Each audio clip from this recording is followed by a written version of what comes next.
Ne dites plus un acheteur de VO, dites un internaute VO. En effet, pour les distributeurs qui travaillent vraiment sur la toile, plus d'un achat sur deux est généré par un flux Internet, par une annonce vue par un internaute. Et oui, c'est la grande révolution d'Internet.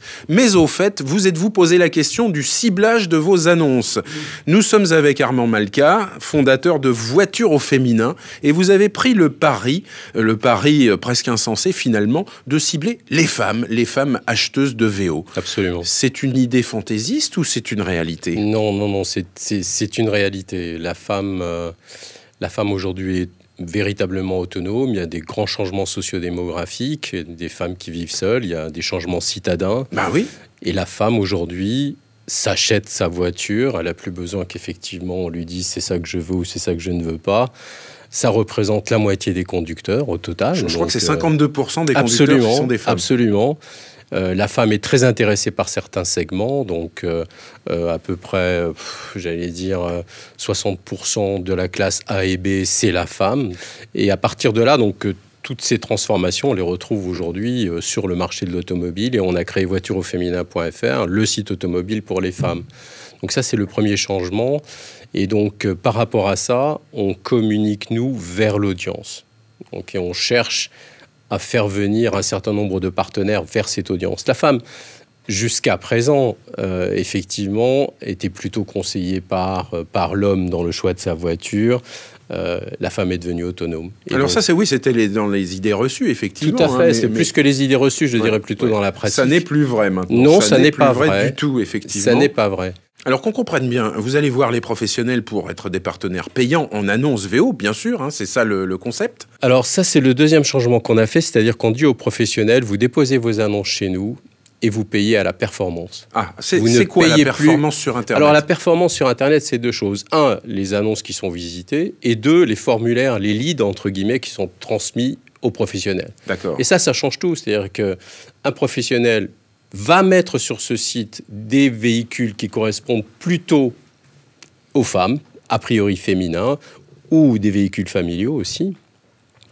Et à partir de là, ces véhicules vont être extrêmement visités. On va transférer automatiquement les contacts aux professionnels. Ça les contraint néanmoins un petit peu à organiser leur activité commerciale. Mais voilà, c'est ça, parce que c'est pas vous qui leur donnez des leçons en la matière. Absolument, c'est eux qui font des tests et qui voient ce qui va plaire. Tout à fait. Et donc, nous, par rapport à nos sites, on leur donne la possibilité de mettre leur véhicule en fonction de l'audience et non plus uniquement en fonction d'une généralité quelconque. Voilà, ça, c'est le troisième effet. Vous êtes capable aujourd'hui d'éditer des statistiques, par exemple? Absolument. Tel VO on publie. A bien marché. On publie, et on vient de publier, d'ailleurs ça a été repris par la presse, même par Yahoo Auto, ce qui me satisfait beaucoup. On publie le top 20 des véhicules préférés des femmes, le top 20 des voitures d'occasion recherchées par les femmes, etc., etc. Donc on fait des classements, on les publie régulièrement. On va publier les berlines qui consomment le moins pour les femmes, les citadines qui sont le mieux adaptées aux femmes. Et puis on va aller beaucoup plus loin là-dedans. C'est pour ça que j'écoutais très attentivement ces problèmes de financement, parce qu'elles nous posent beaucoup de questions aussi par rapport à ça. Donc on a fait un changement par rapport au marketing du tout pour tous, donc on fait un changement par audience. 2, on a fait un changement au niveau des modèles, c'est-à-dire qu'il n'y a pas que les annonces, comme chez les généralistes. Nous, on a fait annonce, plus service, plus conseil, plus actu. Une femme pourrait venir à la rigueur ne pas chercher un VO, mais elle pourrait venir aussi... du contenu. Oui. Vous avez un blog, Charlotte On a un Volant. blog qui marche du feu de Dieu, ouais. Donc parce qu'effectivement, il est écrit pour les femmes.